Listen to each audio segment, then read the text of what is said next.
علي حبه جنة قسيم النار والجنة وصي مصطفى حقا إمام الإنس والجنة علي أسرار وحدت نگهبان شریعت علی نفس الہی علی راز مشیت علی عالم کمالا.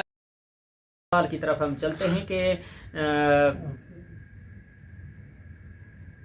اعمال شب قدر واجب ہیں یا مستحب، اور واجب اور مستحب میں فرق کیا ہے، کیا پورے اعمال بجا لائے جائیں؟ ٹھیک ہے جی.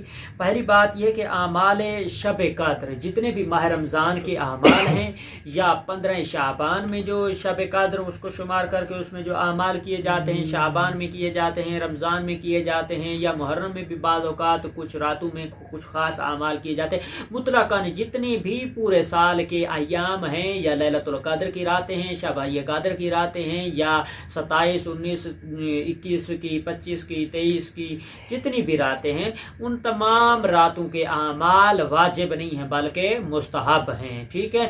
واجب اور مستحب میں فرق یہ ہے کہ مستحب اس کام کو کہتے ہیں، اس فعل کو کہتے ہیں کہ جس کے کرنے سے تو ثواب ملے اور نہ کرنے سے گناہ کوئی نہ ہو، یعنی اس کو آپ کے اوپر فرض قرار نہ دیا گیا ہو.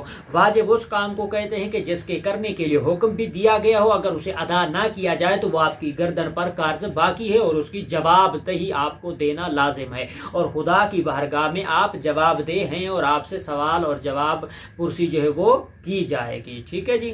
یہ واجب اور مستحب کا ہو گیا. اور شب قدر کے جو اعمال ہیں وہ مستحب ہیں، اور واجب اور مستحب کا فرق بھی ہوگا. اور اعمال جو بجا لانے ہیں وہ ضروری نہیں ہے کہ وہ مستحب ہیں تو اگر کوئی نہیں پڑھ سکتا تو وہ سارے کے سارے ہی ادا کرے، اگر وہ کچھ اعمال ادا کرے گا تو وہ قابل قبول نہیں. ایسا کنسیپٹ بھی نہیں ہے، بلکہ جتنا بھی کسی کی استطاعت اور طاقت اور ہمت اور جرأت ہے ان میں سے، چاہے وہ شعبان کے اعمال ہو، چاہے وہ ذی الحج کے اعمال ہو، چاہے وہ محرم کے اعمال ہو، چاہے وہ ماہ رمضان کے اعمال ہوں، کسی بھی مہینے کے یا کسی بھی رات کے کسی خاص مخصوص اعمال ہوں، جتنے بھی وہ ادا کر سکتا ہے ان کو ادا کرے، وہ کافی ہے. بلکہ اس کے اوپر کوئی فرض قرار نہیں دیے گئے، وہ مستحب ہے، اگر ادا کرے گا تو ثواب ہے، اگر نہیں کرتا تو گناہ نہیں ہے. باقی جتنے بھی اعمال ہیں ان میں سے کچھ کو بھی انجام دینے سے وہ اس اجر اور ثواب کا مستحق ہے اور خدا کی طرف سے اس اجر کا حقدار بھی ہے.